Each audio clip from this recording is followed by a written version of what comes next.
This episode of Android Authority is brought to you by Domain.com. Now, this will not devolve in some fruitless fanboy fapping. This is by the numbers.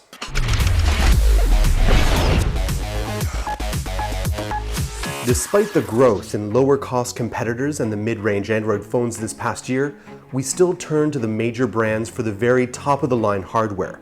And for this comparison, we're bringing out the Xperia Z5 Premium, the Galaxy Note 5, the Galaxy S6 Edge, the LG G4, and the HTC One M9. Display technology has seen some major advances in the past year.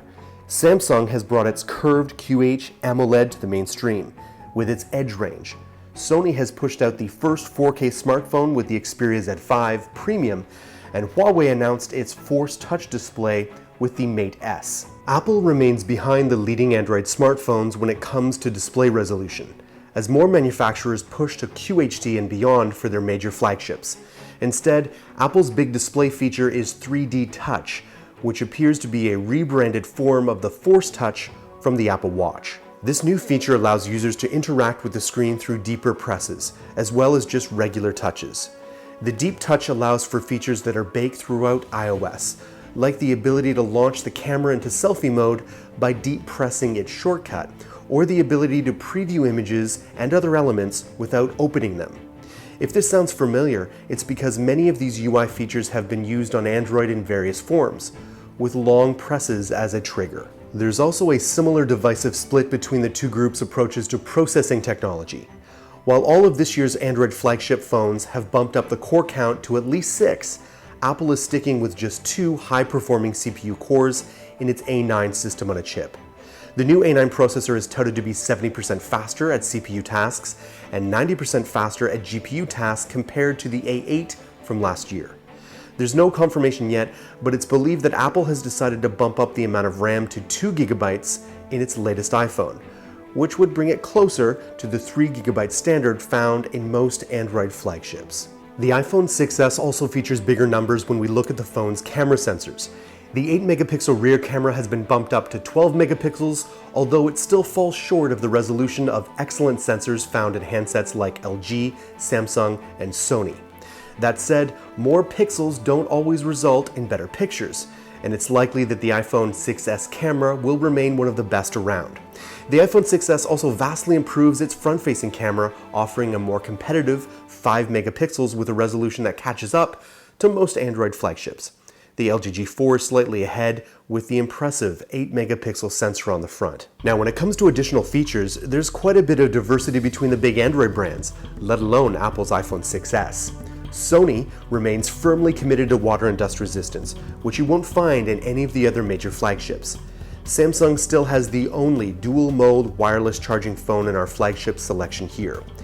And with battery life still questionable, Apple's choice for a small 1,810 mAh battery might not suit many power users who are accustomed to 3,000 mAh battery cells from many Android phones.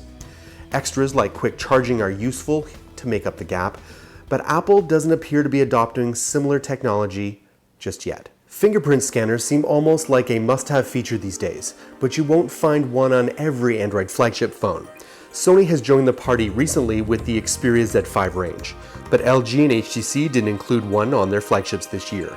Extra services that use the fingerprint scanner, such as Apple's Pay and Samsung Pay, are certainly worth considering when you're spending big cash on an expensive flagship smartphone. Now, I can already hear some Apple people saying, "Oh, stop it.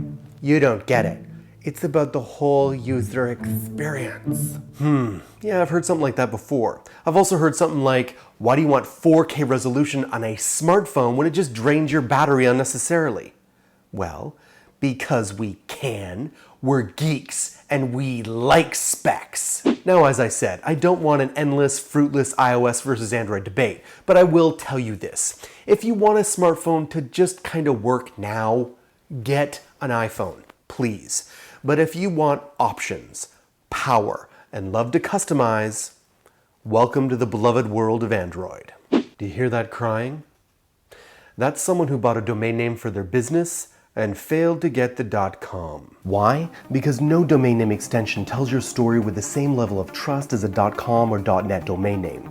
.com and .net domain name extensions inject credibility into your online presence. And who doesn't want more credibility?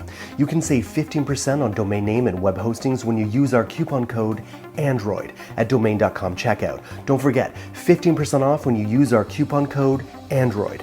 When you think domain names, think domain.com. Thanks for watching, Android Army. My name is Jayce, but I did want to clear up something that happened last week on Android Weekly, where I reported the Samsung Gear 2 would likely be supported by select Samsung devices.